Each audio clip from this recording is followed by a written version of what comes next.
Hey, hello, I'm Kråkan, also known as Corvus Cornix, so welcome to Closet Movie Rambles, where I talk about old movies that I found in my closet while cleaning. This week's movie is The Roadrunner, the Chariot of Fury, and it's about 7 minutes long. And the movie starts with an intro credit sequence introducing the characters, and of course the coyote is chasing the Roadrunner, and the coyote stops in front of a sign to read what it says. The Surgeon General has determined that chasing Roadrunners may be hazardous to the health. Of course, the coyote laughs at this, and he gets jump scared by the Roadrunner and gets his head stuck on a ledge, where he sees another sign that says that it's not funny to laugh at the Surgeon General. So later, the coyote tries to bait the Roadrunner with some seeds, but it goes wrong. And then he tries to use a huge mouse trap, but he managed to catch a huge muscular mouse that beats the crap out of him. And then he tries to use a spring to get some speed or something, but he managed in the end to get a rock in his head because that's how it goes.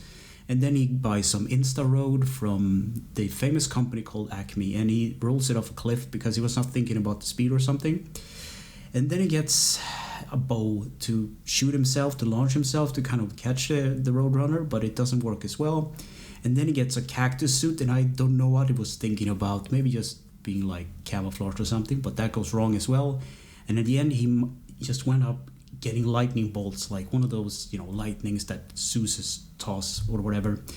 But that backfires as well, and he gets struck by lightning, and that's pretty much the end of the short. So what do I think about the Roadrunner, Chariot of Fury?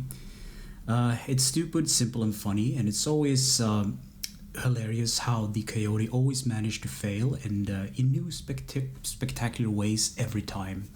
So I don't know. I think Family Guy kind of brought it up, and this is kind of a funny point that the coyote must have been having like store credit at the company Acme because he buys all these weird contraptions to catch the Roadrunner, but he never seems to get the discount. And why don't he just go out and buy a nice meal or something? But he's like just so determined to catch this Roadrunner, and I guess that's part of the humor as well. It's stupid and funny, and I can recommend it because anyone laughs at the violence and the humor, I think. So anyway, thanks for listening and or watching, and take care.